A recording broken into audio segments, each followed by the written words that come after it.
Shalom, saya Feibe Imelda Wilar SPD, CGP Angkatan 10 Kota Tomohon. Pada saat ini, saya akan memaparkan kesimpulan dan refleksi pemikiran Ki Hajar Dewantara pada modul 1.1 Koneksi Antar Materi. Pendidikan dan pengajaran. Pengajaran adalah bagian dari pendidikan. Pengajaran adalah proses pendidikan dalam memberi ilmu untuk kecakapan hidup anak secara lahir dan batin. Pendidikan adalah tempat persemaian benih-benih kebudayaan dalam masyarakat. Pendidikan pada hakikatnya adalah menuntun atau memberi tuntunan terhadap segala kekuatan kodrat yang dimiliki anak agar ia mencapai keselamatan dan kebahagiaan setinggi-tingginya, baik sebagai manusia dan sebagai anggota masyarakat. Pada tugas modul 1.1 koneksi antar materi ini, saya dituntun dengan pertanyaan pemantik. Yang pertama, apa yang saya percaya tentang murid dan pembelajaran di kelas sebelum saya mempelajari modul 1.1? Bapak Ibu, sebelum saya mempelajari modul 1.1, saya percaya bahwa murid saya dapat mengetahui materi pelajaran hanya setelah saya ajarkan. Yang kedua, saya melakukan pembelajaran lebih banyak pada transfer ilmu dari guru kepada murid. Ketiga, pembelajaran yang saya lakukan belum melibatkan murid secara utuh dalam kegiatan pembelajaran. Yang keempat, beban tugas yang saya beri kepada siswa sama tanpa mempertimbangkan kodrat alam. Kelima, kebutuhan belajar siswa belum terpenuhi karena asesmen awal belum saya lakukan dengan semestinya.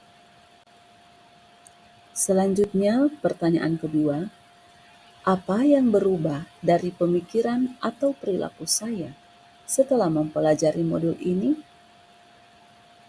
Bapak Ibu, setelah saya mempelajari modul ini, hal yang berubah pada pemikiran atau perilaku saya adalah: pertama, guru sebagai penuntun. Dua, guru bukan satu-satunya sumber belajar, karena sesuai kodrat zaman, murid dapat menemukan berbagai sumber belajar. Ketiga, berhamba pada anak harus saya terapkan dalam pembelajaran di kelas. Keempat, setiap murid itu unik, sehingga guru ada untuk menebalkan laku anak dengan kekuatan konteks diri anak. Kelima, untuk memenuhi kebutuhan belajar murid, guru hendaknya melakukan asesmen awal dengan baik. Pertanyaan yang ketiga, apa yang dapat segera saya terapkan lebih baik agar kelas saya mencerminkan pemikiran KHD? 1. Menuntun. Guru bukan sebagai penuntut, melainkan sebagai penuntun. Ibarat petani yang menuntun tumbuhnya benih, benih padi tidak akan bertumbuh jadi jagung. Ilmu untuk merawat tumbuh kembang padi berbeda dengan ilmu merawat tumbuh kembang jagung. Demikian juga kita sebagai guru hendaknya menuntun segala kekuatan kodrat yang ada pada anak agar mereka dapat mencapai keselamatan dan kebahagiaan yang setinggi-tingginya. 2. Memahami kodrat alam dan kodrat zaman murid. Guru hendaknya memahami bahwa setiap murid lahir dan bertumbuh sesuai kodratnya.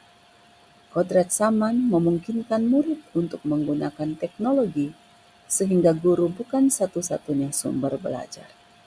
Mereka dapat belajar dari berbagai sumber, tetapi guru tetap menjadi pamong bagi murid. 3. Menerapkan pembelajaran abad 21. Saya akan terus mengembangkan apa yang sudah saya lakukan berkaitan dengan menerapkan pembelajaran abad 21, yaitu 4C, critical thinking, creative, communication, and collaboration. 4. Berhamba pada anak. Bebas dari segala ikatan, dengan suci hati mendekati sang anak, tidak untuk meminta suatu hak, namun untuk berhamba pada sang anak. Pembelajaran harus berorientasi pada anak, sehingga guru harus dengan sabar dan penuh kasih melayani para murid yang punya keunikan masing-masing. 5. Menebalkan laku anak. Dasar pemikiran KHD bukan tabula rasa. Guru menebalkan garis samar-samar. Saya sebagai guru akan menebalkan laku anak dengan kekuatan konteks diri anak. 6. Melakukan asesmen awal. Tujuan pendidikan adalah murid, dan murid.